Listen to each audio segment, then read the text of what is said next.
Bonjour tout le monde, ici Grexo. On se retrouve dans une nouvelle vidéo. Aujourd'hui, j'avais envie en fait simplement de vous tenir informé, surtout en fait faire une vidéo, un épisode 2 en tout cas de la dernière vidéo.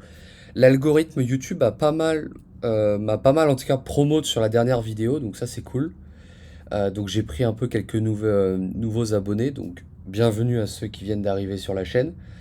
Et voilà, dans la dernière vidéo YouTube, justement, j'étais en train de dire que, euh, que à cause de la règle de consistency, Apex n'allait pas, a priori, me donner de sous. Et c'est ce qu'un pote, justement, qui est dans le domaine et qui a reçu pas mal de cash out de Apex, me disait que ça va être compliqué.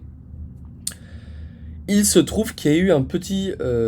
Enfin, en tout cas, une surprise, parce que j'ai quand même fait une demande de payout, juste pour voir si Apex euh, était flexible ou non, en fait, tout simplement. Bon, je m'attendais à qu'ils disent non, mais en fait, j'ai été surpris parce qu'ils m'ont dit oui. Donc, pour rappel, c'était le compte là. Donc, PA Apex ici 03. Donc, voici un petit peu les performances. Ça, c'est simplement pour rappeler un petit peu, c'est pas pour me vanter ou quoi que ce soit. Et puis, de toute façon, il n'y a il y a pas à se vanter là-dessus. Donc, voilà la courbe, j'avais fait, donc, c'était plutôt une belle courbe de gain. Donc, j'avais atteint, voilà, les 2000, un peu plus des 2500 $. Donc, je voulais un petit peu cash out. Parce qu'en fait, c'était mon premier compte prop firme où j'ai atteint les deux phases. Donc, du coup, j'étais impatient de cash out, mais à cause de cette règle de consistency, comme j'ai dit dans la dernière vidéo, bah, je pensais que ça allait pas le faire. Mais il se trouve que ça l'a fait. Vous regardez donc déjà le 14 août 2024, vous voyez, il y a un jour. Voilà, donc ils m'ont dit que Your request PA for $500 has been approved. Voilà, donc ils ont approuvé mon... Je vais pas vous montrer mon certificat parce qu'il y a mon nom prénom. Mais voilà, en fait, malgré tout, j'ai demandé $500 juste parce que ça me permettait de rembourser un petit peu le prix de mes comptes, etc. Enfin voilà, parce que j'ai quand même deux trois comptes. Enfin là, j'ai deux comptes profils, mais voilà, donc il y a un petit peu d'argent que j'ai mis quand même, donc je voulais quand même commencer à retirer un peu, et ils m'ont accepté. Et vous voyez, donc quand on va sur le site d'Apex, voilà, donc je peux refresh un petit peu, mais grosso modo, voilà, PA Apex ici. Le paiement a été approuvé. Voilà. Donc du coup, je suis. Donc voilà, c'était simplement une vidéo pour vous célébrer un petit peu le fait que voilà, en fait, malgré la règle de consistency sur Apex, qui est quand même assez claire sur leur site, voilà, si vous avez une consistency qui est un peu plus élevée, à 30, peut-être 35, moi je ne l'ai pas calculé exactement, mais elle devait être à 35%, je pense. 35, peut-être 35, peut-être 35% à vue de nez. Euh, Et ben malgré tout, alors après c'est vrai que j'ai pas retiré 2000 $ par exemple, peut-être si je retirais 2000 ils auraient dit non, mais avec 500 $ c'est passé nickel. Donc voilà, donc c'était une vidéo quand même pour vous montrer que Apex ils sont quand même flexibles et c'est très gentil de leur part. Voilà, ils sont sympas quand même de m'avoir... Ils auraient pu jouer sur les mots en mode non, non, vous avez pas fait votre... Parce qu'il y a quand même la règle de la consistency qui est claire dans leur documentation. Ils auraient pu très bien dire non. Ils ont dit oui, donc voilà. Simplement, bah, merci à eux, merci à Apex.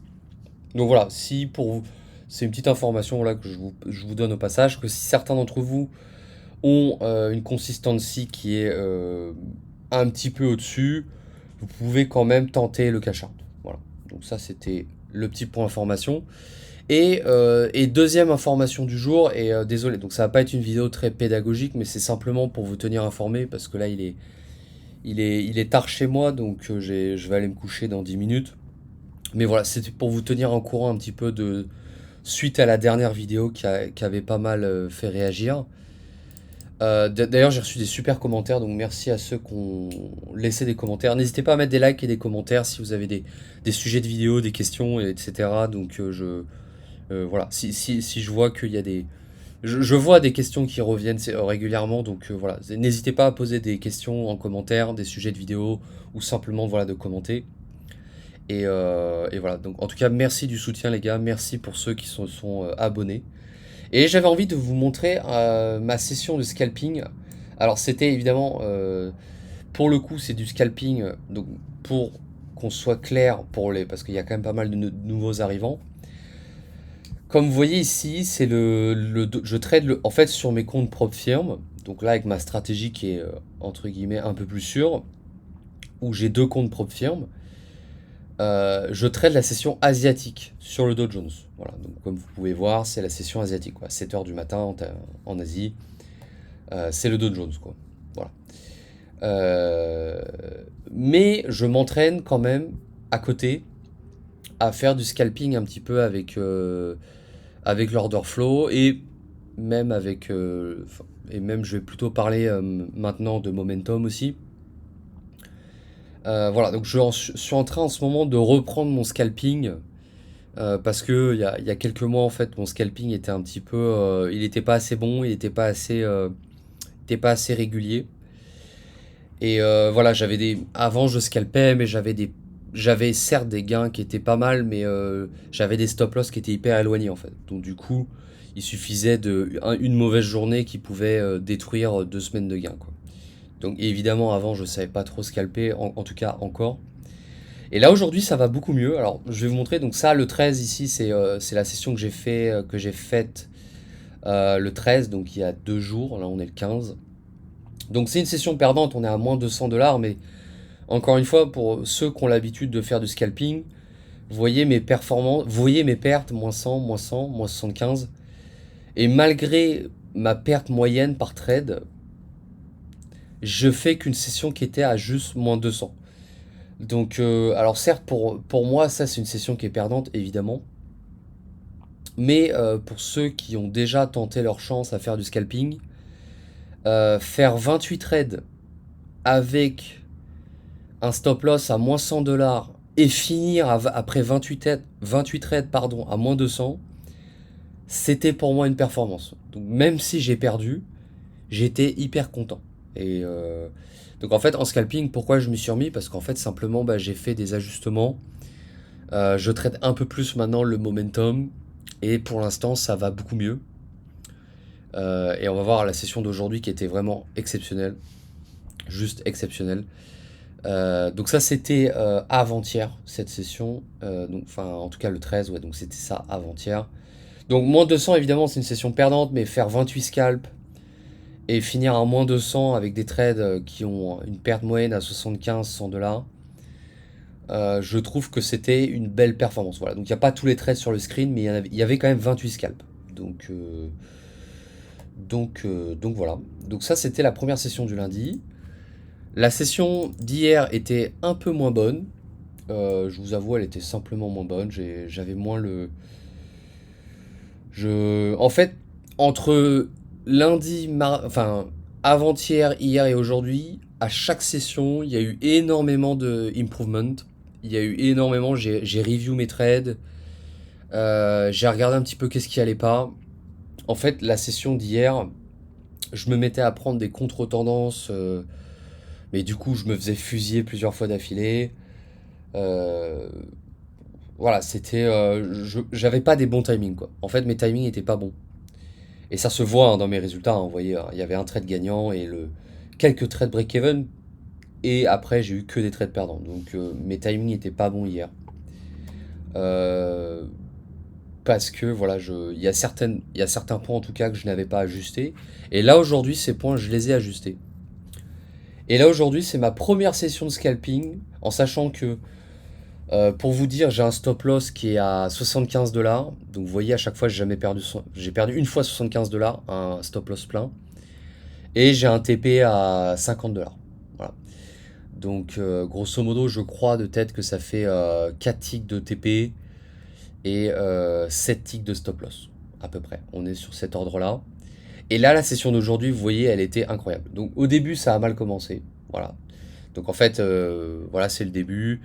Je me suis mis à trader aussi pendant, on verra pas ici sur le screen, mais c'était un peu avant l'ouverture US, donc c'était un petit peu une erreur de ma part.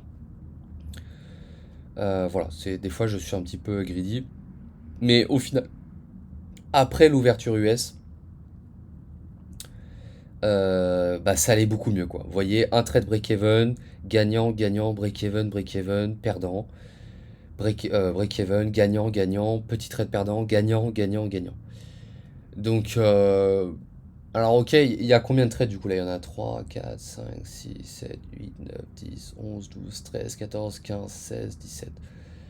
17 ou 18 trades, j'ai peut-être loupé un trade, mais voilà, il y a à peu près 17 trades. Alors évidemment, pour ceux qui font du scalping depuis longtemps, pour eux c'est rien.